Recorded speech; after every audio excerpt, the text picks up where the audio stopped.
Okay, so this is number 2 from this week's derivative rules review. So let's see how far we can go on this one.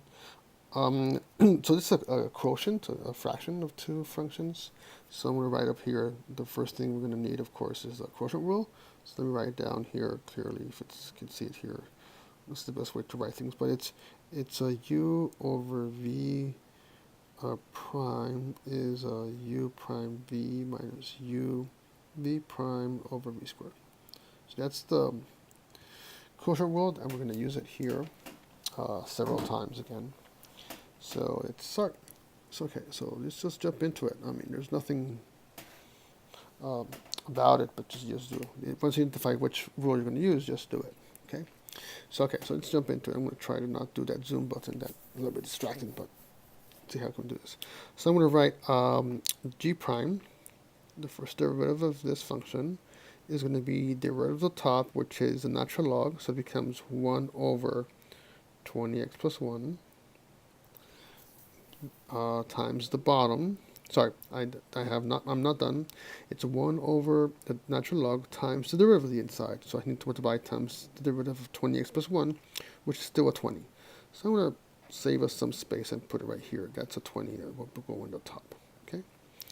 So that's the derivative of the top, and I have to multiply that times the bottom, so times x plus 1. And now minus the natural log of the 20x plus 1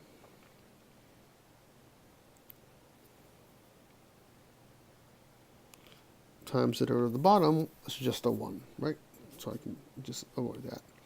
All that divided by x plus 1 squared. Okay, that's the first derivative. Of course, I'm going to multiply. I'm going to distribute this thing in the top, so I'm going to have a 20x plus 20 up here, divided by 20x plus 1, minus natural log of 20x plus 1. And instead of having it all divided by x plus 1 squared, I'm going to write it like this, just because it's going to help us. Maybe it's a little bit, I think, less overwhelming if we write it like this. Because that way, when we do the second derivative, I'm going to use a product rule instead of a quotient rule, which in fact has a quotient rule inside, right? I don't have to find the quotient rule for this part when I do the second derivative. So I'm going to not do the double quotient rule. I'm going to use the quotient rule there, and then think it's like a product of these two guys, and then that'll be a little bit less complicated. It's going to be long, but we can't avoid that. I think it's going to be less painful to do. So let's do now the second derivative. So to do the second derivative, I'm going to do the product rule. Hope you got that one on top of your head. It's so u v prime is u prime v plus u v prime. Right. So it doesn't matter which one is u and which one is v. It's just a sum of them. So I'm going to erase this so we don't have space. So I'm try to make a bigger zoom so we have smaller handwriting. Okay, so let me go to g double prime. So g double prime of x will be, the derivative of this part is going to be, first I have a quotient rule right here.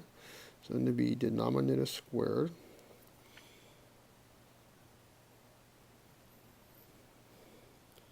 okay. Then derivative of the top, which is just a 20, times the bottom, which is 20x plus 1.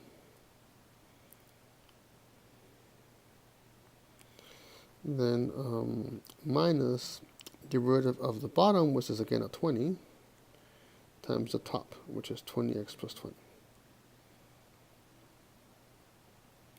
Okay, all that over denominator square. So all this looks like this. Okay. So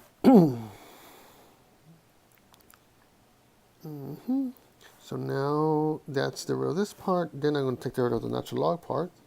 So this is getting very big. So I'm going to do minus a 20 in the top. We did this before, right? Over 20x plus 1. So that's the derivative of the first part, and then I'm doing the product rule. So it's times x plus 1 to negative 2. So let me squeeze that in right here.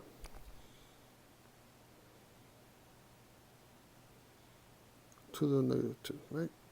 Okay, sorry, that's a negative 2 right there. This looks pretty bad. Let me try to put it closer. I didn't know it was that close to the end. X plus 1 to the negative 2. There you go, something like that. Okay, and then I still have to do the second part of the product rule, which is going to be the first part stays the same, so it's 20x plus 20 over 20x plus 1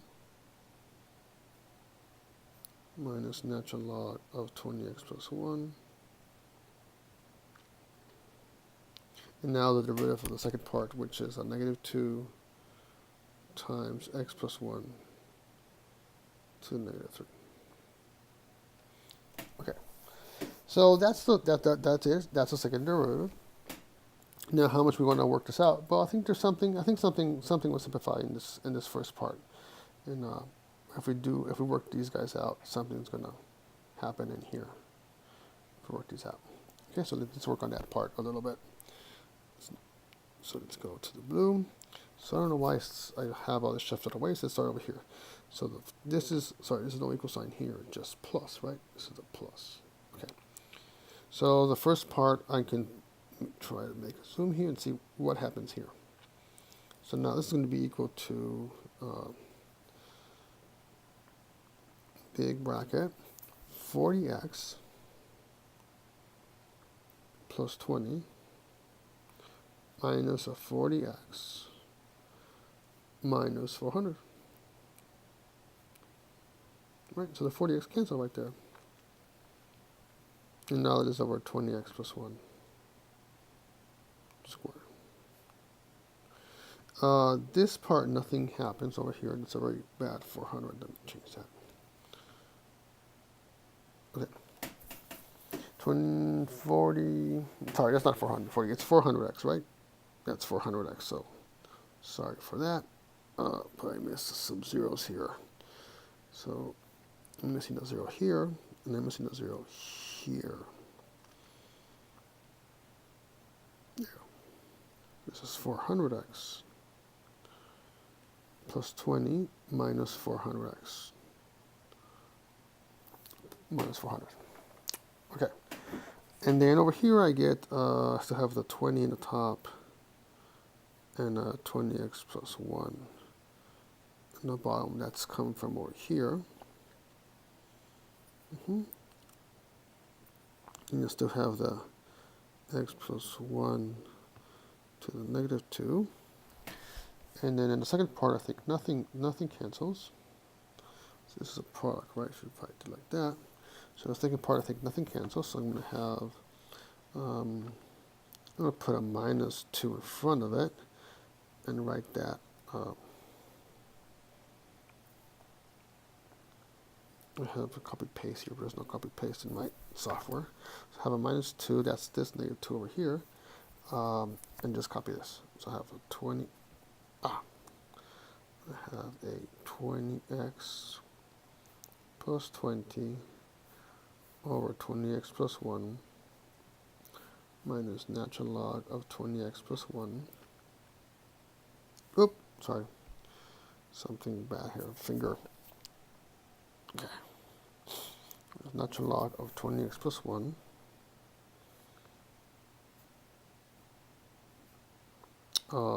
times, I put in that 2 over 2, so it's x plus 1 to the negative 3. Okay, I think something can still be written up here in these guys. I'm just going to simplify, right? That's the whole point of what I did. So it's a lot of writing, but I can still get a little bit out of here. So 400x cancel, and I get negative 400 plus 20, so I get a negative 380 over 20x plus 1. Quantity squared minus 20 over 20x plus 1. And I can combine these two guys. If I want to combine these two in the same denominator, I could multiply this one by 20x plus 1 in the top and bottom, right? And now why this would be squared, and they had the same denominator, right? So that'll be 400x and minus 20. So that would be nice, I guess. So let me write that, and then right over here, x plus 1 to the minus 2. And then the second part still copies here. So you know what, I'm gonna pretend that I copy this. Nothing changes here. I'm gonna grab that and put it here. But because I'm gonna put my final answer. So this becomes the first part. Let me try to do this fast. This is 400x, right? Negative 400x. So I have a negative 400x. And I get a negative 20. So minus 380, I get minus 400. And that's over 20x plus 1 squared. Okay? And then I have, so these are already combined, right? Those two guys.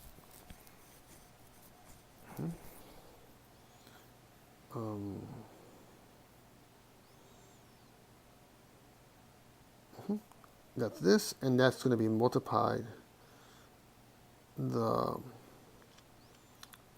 x plus 1 to the negative 2. And then all I have to do is copy this guy right here, right? This other one over here. So I have minus 2 times, let's see if I can fit that. It's not going to fit. No way it's going to fit, but this part goes right here. Okay?